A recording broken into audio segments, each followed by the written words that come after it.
Hello, this is Alex from Swoosh English, and I want to give you a really important but perhaps obvious tip to some students out there about the OET speaking examination. And this is something that we come across many times with both OET and the IELTS examination. I did some role plays last week, and I felt that some of the answers from some of our students were perhaps memorized, or, they just weren't really appropriate for the given situation.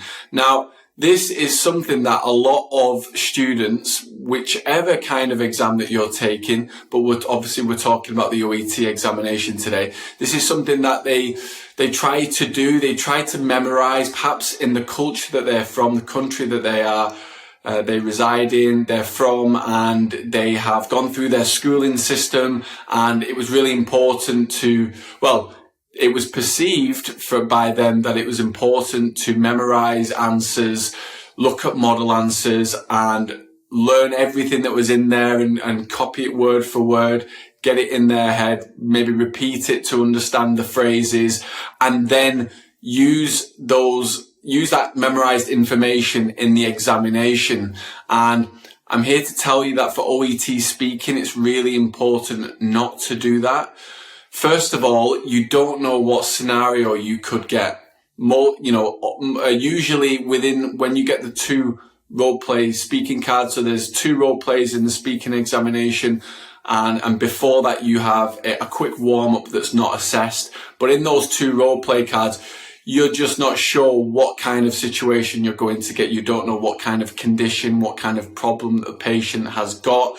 That usually the scenario, whether it's OET medicine for doctors or OET for nurses, you could generally what you will have is information, advice, and reassurance that you need to provide to the patient. So, information about the condition, for example, advice on how they can, resolve and overcome the difficulties that they're facing with their disease or condition. For example, they might have something like asthma. They might ask you, what is asthma?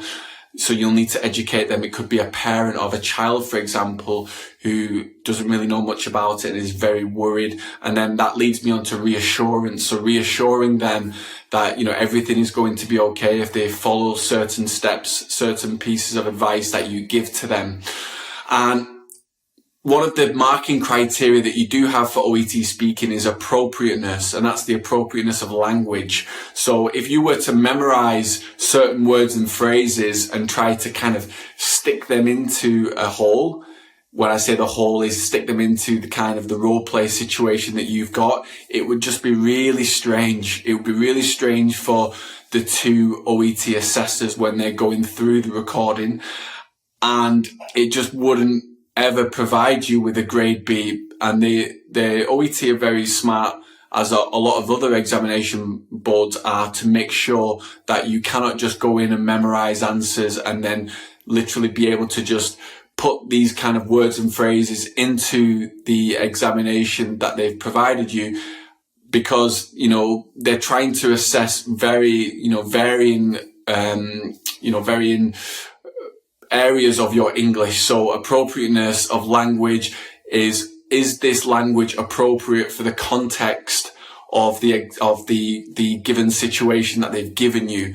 So that's why these things just don't work. You're all trying to get a grade B, and a grade B really involves you to be able to use language flexibly. So and you don't know, the other thing is with the role play cards, you don't know what the interlocutor is going to reply with. Of course, they are people who have not come into the examination with memorized words and phrases, of course, because these are native teachers. I should also mention as well, I always get asked, are the interlocutors, are they trained medical professionals, etc.? No, they're not. They're English language teachers. They are generally they're native English language teachers. So they are just going through a natural conversation with you. Of course, they are also having to reply based on what you say. So it's just a normal, simple conversation